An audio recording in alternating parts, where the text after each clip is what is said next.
नमस्कार दोस्तों। आज की कविता है पिता के घर में। यह कविता रूपम मिश्रा जी द्वारा लिखी गई है। पिता, क्या मैं तुम्हें याद हूँ?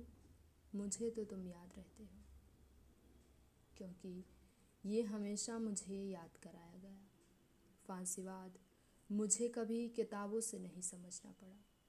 पिता के लिए बेटियाँ शरद में देवभूमि से आई प्रवासी चिड़ियाँ थीं, या बसवारी वाले खेत में उगाई रंग बिरंगी मौसमी घास। पिता, क्या मैं तुम्हें याद हूँ? सुकुल की बेटी हो, ये आखिर मेरे साथ साथ चलता रहा। जब सबको याद रहा कि मैं तुम्हारी बेटी हूँ, तो तुम्हें क्यों नहीं याद रहा? माँ को मैं हमेशा याद रही, बल्कि बहुत ज़्यादा याद रही, पर पिता को कभी पिता के घर मेरा जाना होता तो माँ बहुत मनुहार से कहती, पिता से मिलने दालान तक नहीं गई? जा, चली जा बिटिया, तुझे पूछ रहे थे। कह रहे थे कि कब आई, मैंने उसे देखा नहीं। मैं बेमन ही भतीजी के संग बैठक तक जाती हूँ। पिता देखते ही गदगद होकर कहते हैं, अरे कब आई? खड़ी क्यों हो? आकर बैठ जाओ। मैं संकोच से झुकी खड़ी ही रहती हूँ। पिता पूछते हैं, मास्टर साहब कैसे हैं? मैं कहती हूँ, ठीक है। अच्छा, घर में इस समय गाय भैंस का लगान तो है ना? बेटवा नहीं आया? मैं कहती हूँ, नहीं आया। देखो, अब की चना और सरसों ठीक नहीं है।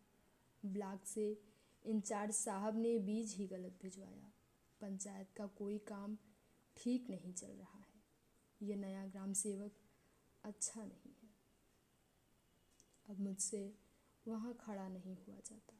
मैं चलकर धीरे से चिर परिचित गेंदे के फूल के पास आकर खड़ी हो जाती हूँ। पिता अचानक कहते हैं, अरे वहाँ क्यों खड़ी हो? वहाँ तो धूप है। मैं चुप रहती हूँ। माँ कहती है, अभी मुँह लाल हो जाएगा। पिता गर्व मिश्रित प्रसन्नता से कहते हैं, और क्या, धूप और भूख ये कहाँ सह पाती है? मेरी आँखें रंज से बरबस भर आती हैं। मैं चीख कर पूछना चाहती हूँ, ये तुम्हें पता था पिता? पर चुप रहकर खेतों की ओर देखने लगती हूँ। पिता के खेत, बाग सब लहलहा रहे हैं।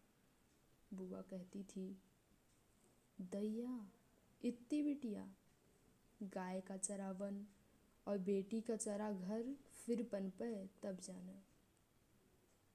बुआ, तुम कहाँ हो? देख लो, हमने नहीं चरा तुम्हारे भाई भतीजों का घर। सब खूब जगमग है, इतना उजला कि ध्यान से देखने पर आँखों में पानी आ जाए। कहाँ हो बूढ़ी बुआ? आकर देख लो।